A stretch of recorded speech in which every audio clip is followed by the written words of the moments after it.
What's up, everybody? Welcome back to Koppai Podcast, episode 83, right after E3. That worked out so great. I am one of your hosts, Kaz the Risk, joined alongside Mr. Koppai himself, Zach Risk. Hello, everyone. Oh, man, I really hope... At E3. Oh my gosh, I cannot believe Death Stranding is a crossover with Pokemon, and it's called Pikachu Stranding, and what's his name? Aw, crap, Daryl from The Walking Dead is playing Pikachu.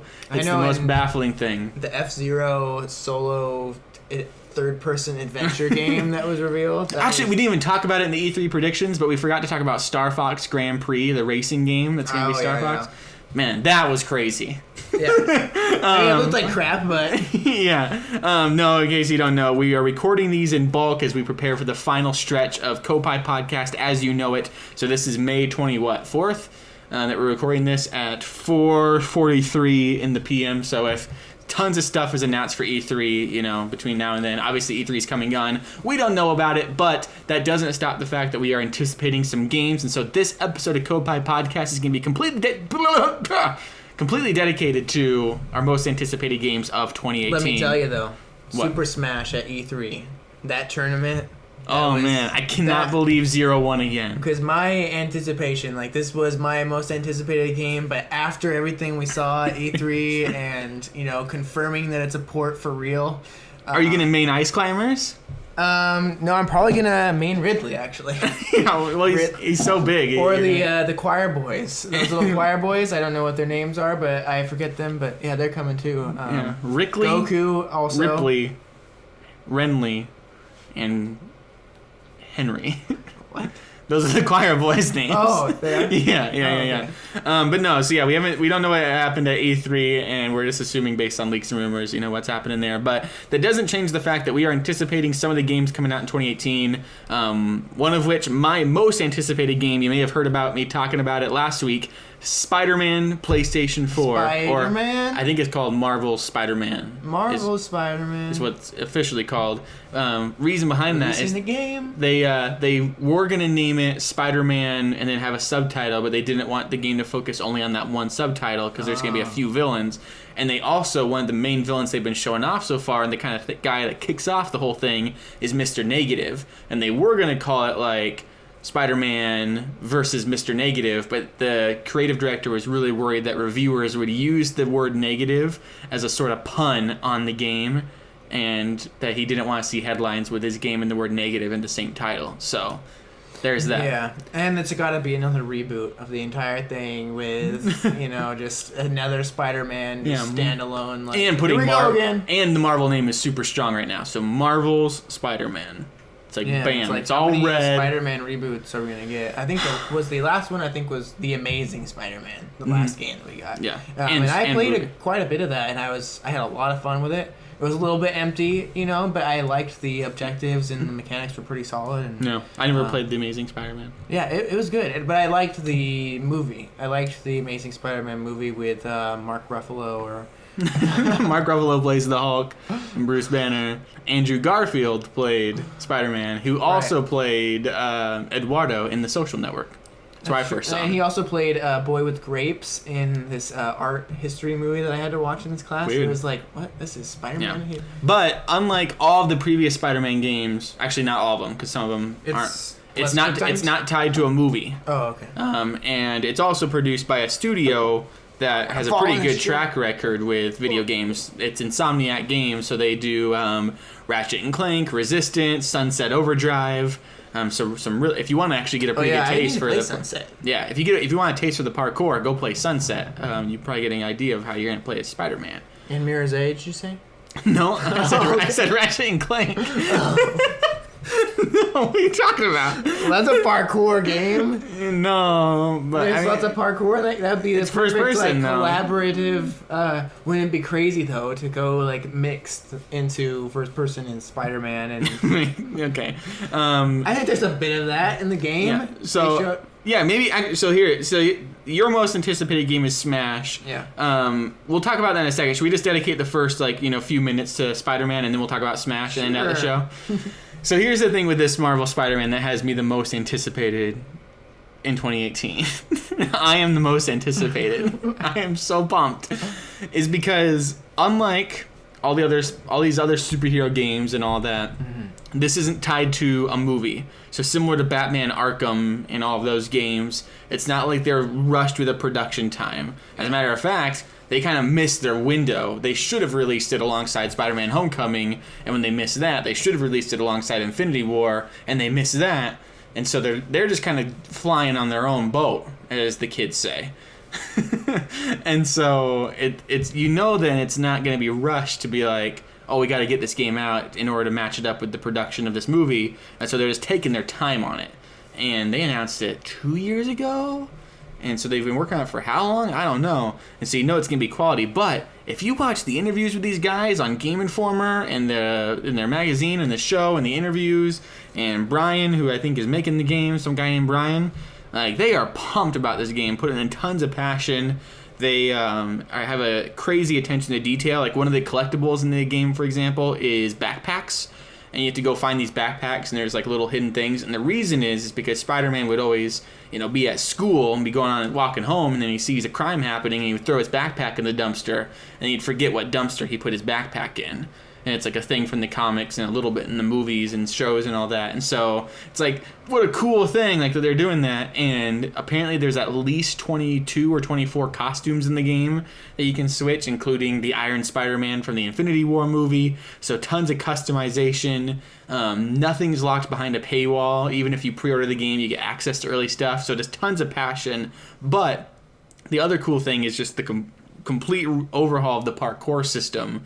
Apparently, like, Spider-Man's 25 in the game, like 24 or 25, so he's been Spider-Man for like 8 or 10 years, where in most movies and games and cartoons and comics, he just got bit, and it's an origin story, and so he's clumsy, he doesn't know exactly how to swing, or if he does, it's like really weird, because it's like, wait, how is he so amazing at being Spider-Man, but he just got bit like last week, and he was a lanky little nerdy kid.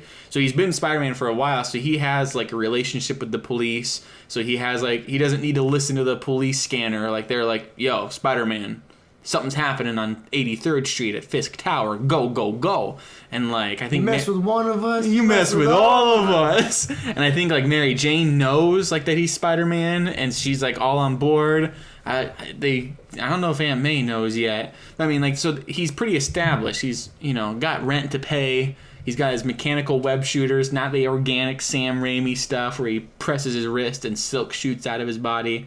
Like, it's pretty much, like a perfect presentation of Spider-Man. And the other cool thing that I like and don't like is it's developed exclusively for the PlayStation. So they don't have to bother with porting it over, doing testing, licensing, all this mumbo jumbo. Like, you're going to get that, I think, Uncharted, Last of Us, God of War, Horizon level of polish because they're just working exclusively with Sony. And I can't wait. I hope it's an E3 announcement. I want a limited edition PlayStation 4 Pro Spider-Man edition, because they did it for God of War, they did it for Monster Hunter, they did it for Final Fantasy, like these games that, like the God of War one, for example, had Kratos' axe on the top of it.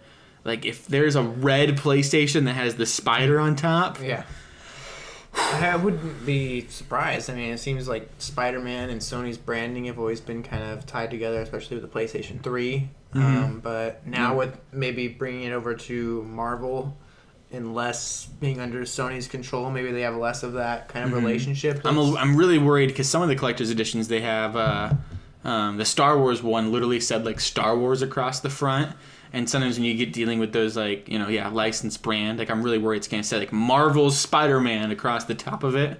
And like I just want like a simplistic look at it. And so that's my most anticipated game, just because I think I'm, like you were saying in the last episode, I just want to go web slinging. Apparently the web slinging feels perfect. Like it's one button, kind of similar to Assassin's Creed's parkour system where you do the free run, and they call it like, I think they call it like go mode, where if you hold down R2, Spider-Man just goes.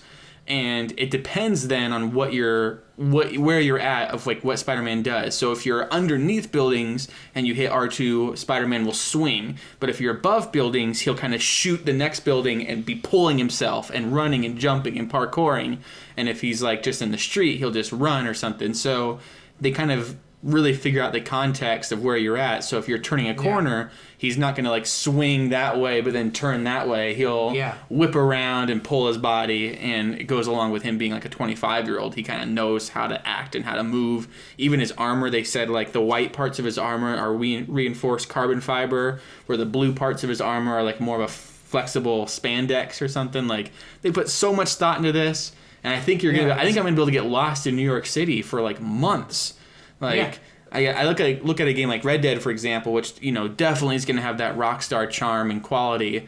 But like I feel like getting lost in New York City, finding superheroes, getting a call on the police scanner. It's like we have a robbery on something street, and you need to go, and like even if it's the same quips and the same comments and the same thing, I feel like just perfecting, like if it's anything like Assassin's Creed in that combat and like the kind of Batman Arkham, counter abilities, I'm just gonna get lost in that world. But we got to keep moving along. Sure. So your most anticipated game, and definitely a game I'm anticipating, not to like say that any of these other games coming out in 2018 like are like duds, but your most anticipated game, as it always has been, 3 days straight with no sleep. Yeah. Takes a toll on is Super Smash Bros. For the Nintendo Switch, aka Super Smash Bros. Melee HD Edition 2018, as we learned at E3. That's true. It's a port of Melee in HD. For 2018. Everybody thought that it was a port of Switch, but it's actually a port of Melee. I've been actually playing some Smash again recently in anticipation for it to kind of get my skills back up. Going online, playing For Glory, and I've been playing on the 3DS because, man, those load times are just on the Wii U. I just can't do it. I just can't bring myself to I can't dust off my Wii U just for like really any reason. But for Smash, even, I can't bring myself to do it. I've actually had a really hard time with that too. I think I can. And it's like, I don't know, it takes like 10 minutes to boot it up in there. So sometimes I'll take out my 3DS and play some of that. I have like one challenge left. And Smash is just one of those games that's just... It's one of the best games that's ever been released. It's always been one of your favorites. Like, I definitely love Smash and, like, hosted a Smash tournament. Have done, like, videos on it. But, like, as much as I love Smash, you're always, like, just a little bit harder at it. Like, and a little bit, like, more pumped and, going at it. Like, I don't even know, like... Because it was always weird. Like, I was pretty big into Smash, but, like, you'd be always, like... If I started to get tired, you'd still have like 5 more matches in you before you got tired. I'd be like, okay. I know, it's something about, I don't know, it's like, and Fortnite I think scratches some of the similar itch with the twitchiness and just the mobility and the feeling of control if you actually are able to master it. And there's a freedom in it. Yeah, the freedom's huge because like in Fortnite you can build a tower and it's like changes the game. Like all of a sudden there's a tower there. And in Smash, like where other fighting games kind of lock you into the X-axis or X, line or whatever of like you can jump, but you're pretty much locked into this flat plane. Smash has moving platforms. You jump up on this platform. You go to sometimes even to the foreground and background, like with the Donkey Kong level. Like, I mean, obviously those aren't in like the For Glory Omega stages, but like it's just such a a dance. It's an insane franchise too, and just how it combines so much nostalgia. It's probably one of the most nostalgic sort of franchises because it's the Avengers of video games. Yeah, it's absolutely insane the amount that it crams in there, and then not only perfecting the gameplay, but then just being this nostalgia overload every time you load it up. And I think that Sakurai always just kills himself over each one, to make them so good. That's what's so baffling about this whole thing is I want to see him at E3. That's why I want it to be a port. That's why I've been arguing. It's like, why is everybody so worked up about the possibility of it being a port? Sakurai worked so hard on it.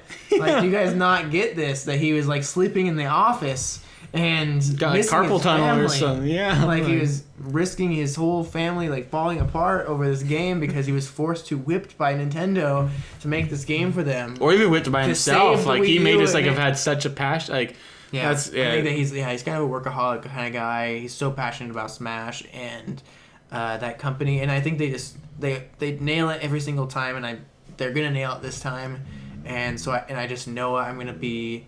It's going to probably end up being my most played Switch game of all time, so that's probably why it's my most anticipated. It's like, that's not a game that kind of rivals that for me. I do forget that sometimes because a little bit of my hype has dwindled. That if it is a port, it's like been there, done that. Yeah. And if it's not a port, it's definitely going to be super close. Like, there's no way it's going to be like the revamp that, for Nintendo, the Wii U version was compared to Brawl, where like they really improved like almost every aspect of it. So there's a little bit of it that I'm like, I don't know if they could do it in such a short time. And so I'm like, it's either a port or a 1.5 version or something. Yeah. It's kind of my mindset. That. Yeah, sure. And so with that, I'm a little bit like, so how hyped can I be? But I do forget that the Switch kind of does like takes any game and makes it infinitely better. Like just because of the convenience of the Switch. If only they refine the load times and make it so you can just get into Smash like right away and just get in a match online super quick. That would be amazing in itself. But I could also see them completely doing an overhaul, doing a completely new Super Smash Brothers. If they only take it sort of back to a Super Smash 64 sort of style, where it's only 12 characters, where they actually just do Donkey Kong, Mario, Link, and it's like, wow, we're actually just going back to kind of basics. Yeah. I don't know how good that would actually. I mean, maybe I think you'd get complaints about that.